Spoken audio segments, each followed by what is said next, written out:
Which games are must bets in week 5 of the 2024 NFL season? What's going on, gridiron gamblers and football fans? It's Mitch back with another week of my 5 favorite spread picks for week 5 of the 2024 NFL season. This is the video where I give you my favorite spread bets each and every week. If that sounds good, spike the like, don't forget to subscribe, and let me know your favorite bet of week 5. I'm dropping this video a little earlier this week because last week, the Atlanta Falcons -2.5. They end up beating the Saints by 2. And it's a lesson for all of us that you have to get the best of the number. A half a point is such a big deal in these close NFL games when betting the spread. If you got a 1.5, you won. You cashed. If you got a 2.5, you lost. So that's why this video is out a little bit earlier. Let's begin with my first pick versus the spread for week 5. And that is, we're going back to the well with a winner from last week. The Cincinnati Bengals at home in a huge divisional contest, +2.5. The Bengals versus the Ravens. I like this spot. Emotionally, the Bengals are coming off a confidence-building victory in Carolina. The Ravens are coming off a backs against the wall, huge game at home, Sunday night, emotional, MVP Josh Allen entering Baltimore. Huge spot where everyone's picking the Bills. And Baltimore bullies Buffalo. Now Baltimore has to go face the Bengals in their house. A very familiar matchup, obviously. The sad thing is that we haven't seen many of these games between Lamar and Burrow. But why I like the Bengals here is that emotional difference of Baltimore having to play the Bills Sunday night, big atmosphere, a little bit of a letdown spot for the Ravens. Everyone's going to be on the Ravens. I'm on the Bengals. Secondly, I like the matchup in terms of the Bengals offense against the Ravens defense. I think the Ravens defense is a little bit overrated, especially away from home. Their pass rush isn't extremely overwhelming or dangerous. Their pass defense previous to last game was actually dead last against passing in the NFL. They were last 32nd in passing yards allowed before the game against Buffalo. And the Bengals right now are tearing it up. The Commanders game on Monday night, the Panthers game, really every game except for that Patriots game, they have moved the ball pretty well, and they have been scoring points, and Burrow looks confident, composed. He's being creative in terms of buying time and making plays down the field. Jamar Chase has been a big play magnet, especially against Baltimore throughout his career. T. Higgins is back and healthy. Chase Brown has really added a dimension to the running game the last couple of weeks. I like the Bengals offense a lot. I think they can win a shootout in this game, even if Baltimore is producing offensively. I think the Bengals can go toe-to-toe in a shootout, and this is going to come down to whoever gets the ball last. And you're getting 2.5 to 3 points potentially, depending on the spread and where you're betting. So try to get a 3, but 2.5, I would still take it. That being said, there is a chance that the Bengals do increase their defensive line with a little bit of health. B.J. Hill could be active for this game, which would massively improve their run defense, which has been the biggest flaw of the Bengals so far this season. Sheldon Rankins has also been out. He might be out for this game, but he might have a chance to play as well. So if those two players play, I am hammering the Bengals because I think that will greatly increase their run defense, which, like I said, has been crippling against opponents the last couple of weeks and has allowed the Commanders to upset Cincinnati on Monday night and allowed the Panthers to move the ball and, just overall teams to keep Burrow on the sidelines.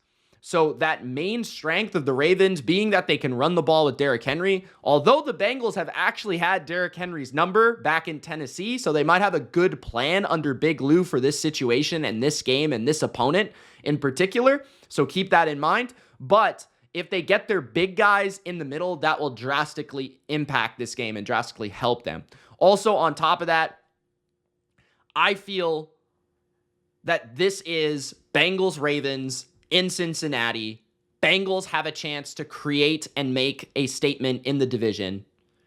As the underdog at home, I like that team. So I'll take Cincinnati as the dog against their rival, the Ravens. Next up, I'm going to take another divisional dog, the Las Vegas Raiders, on the road, plus a field goal against the Broncos. Couple simple things here. First of all, the Raiders don't lose to the Broncos.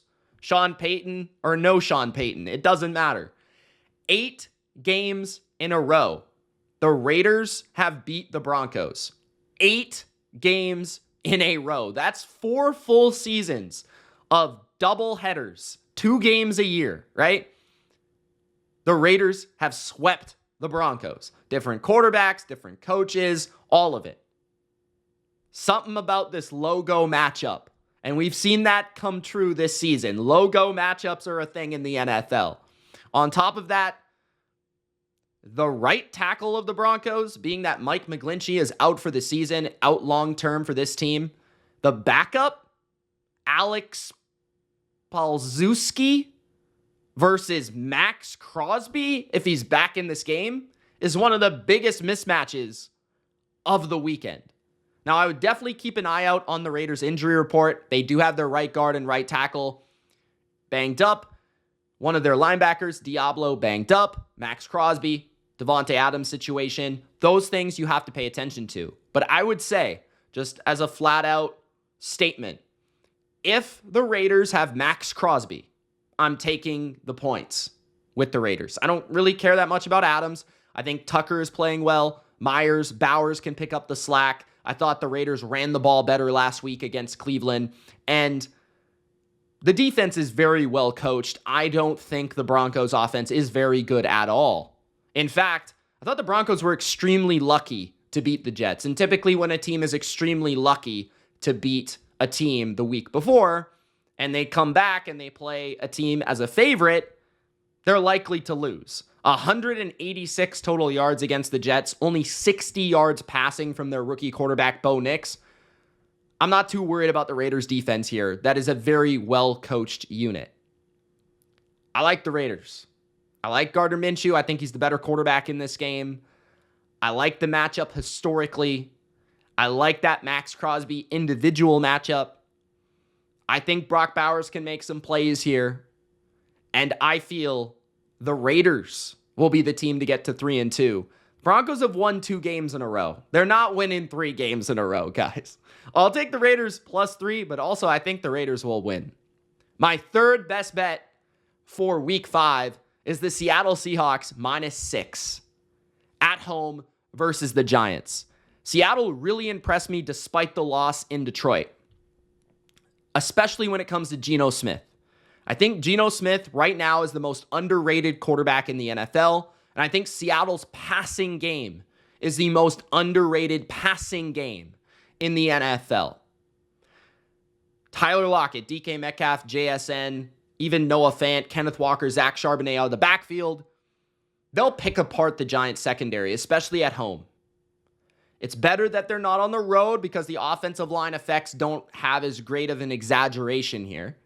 Secondly, the Giants secondary is atrocious. You probably watched it on Thursday night. They were getting diced by Dak and allowed Dallas to have their most efficient offensive day all season. Best Dak performance we've seen all season. Best CeeDee Lamb game all season, right? The Giants have nobody to cover DK Metcalf. Nobody to cover JSN at that nickel spot. They're banged up in the secondary. Maybe they get some guys back, but I don't love the Giants secondary in general. It's one of the worst in the league. The pass rush isn't bad, but we've seen that teams can run on them. And Kenneth Walker just ran on the Lions. What do you think he's going to do to the Giants? This is also a historic matchup. Dating back the last 2 seasons these teams have played, these teams. The Seahawks versus the Giants. They played in 2022 and 2023. And Seattle, importantly, covered a 6-point margin in both games. Last year, they won by 21 points. This was a Monday Night Football game in New York, I think. And then the year before, Seattle won by 14. So Seattle has proven these individual matchups in this game, they can win these. And especially because you think about, okay, Geno was the quarterback in both games, right? And there were some defensive guys as well involved. Seattle's defense will also be at home. So if they're really missing any guys at all, right? I'm not sure what the status will be for Murphy or Leonard Williams or some of their front four that they were missing against the Lions, which is why the Seahawks defense looked worse than usual. If some of them are back, that would be great. Honestly, they're playing the Giants offense. So what's best about the Seahawks in this game is that they can slow down Malik Neighbors, who does have a concussion. So he might not even play. But if he does play, we've got a really good outside corner in Woolen and a really good nickel corner in Witherspoon. So either way, we have a pretty good guy that can cover Neighbors effectively. And that's really the only guy that they have to throw to. That's dangerous. The offensive line on the road, New York, is going to be tested. Plus, they're traveling across the country from New York to Seattle. I like the Seahawks. I love their dynamic, explosive offense that can run and throw. And I just don't think the Giants can keep up on the road in a hostile Seattle environment. So give me Seattle to win by at least 7 on Sunday. My fourth best bet for week 5 versus the spread is the Green Bay Packers minus 3.5 on the road at the Rams. I like the Packers when it comes to Matt LaFleur versus Sean McVay. The Packers have beaten the Rams 4 times in a row dating back to 2021, and some of these games involved injured Matthew Stafford, but some of these games also involved a really good and talented Rams team against a really good and talented Packers team, and the Packers found a way to beat them. So that is a big deal to me.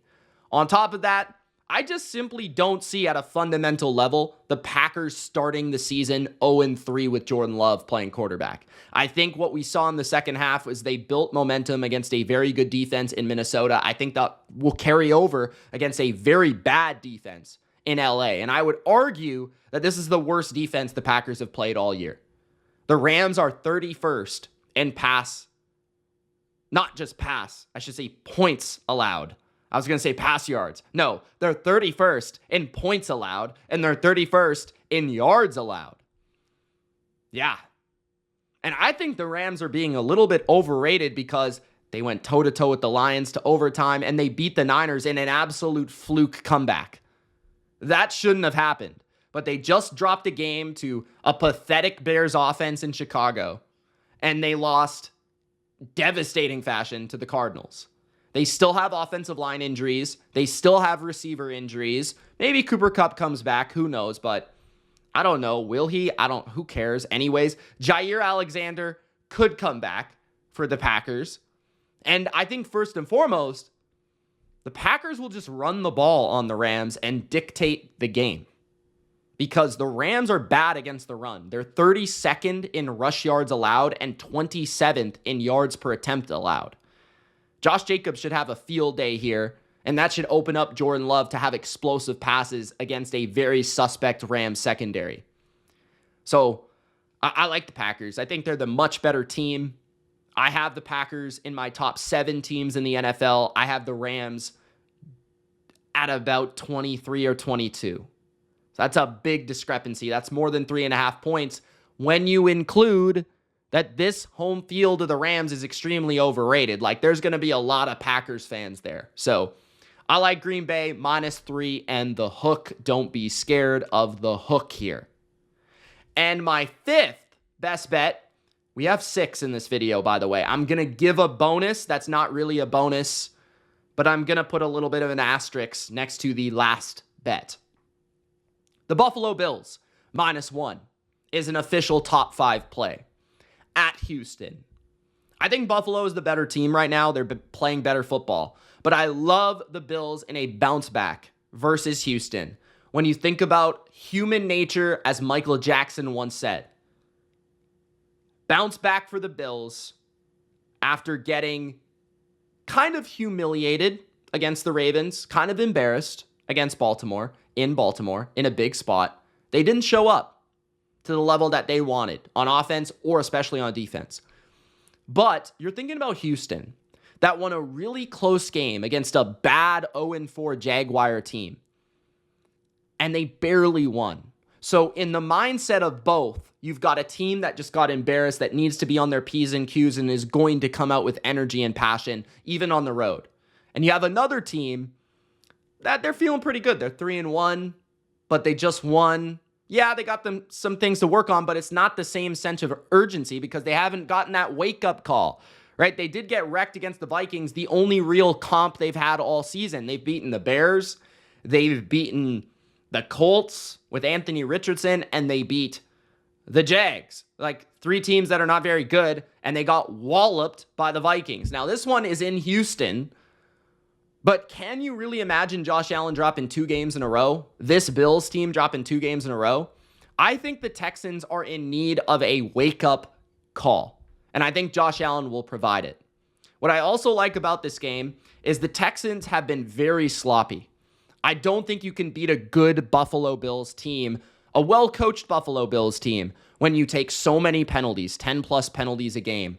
You have offensive line issues. You can't run the ball consistently, which doesn't expose the Bills' greatest weakness on their team, which is a light and small front seven on defense, right? Bernard, Teron Johnson, Von Miller, Taylor Rapp, Matt Milano, these guys might all be out for the Bills. Maybe they get Teron Johnson back potentially, or Bernard back, maybe, I don't know. But regardless, the Texans can't run the ball on anyone right now, so does it really matter? The Bills will be able to sell out to stop Stroud and Nico Collins in the pass, and that's where the Bills are actually very good against the pass.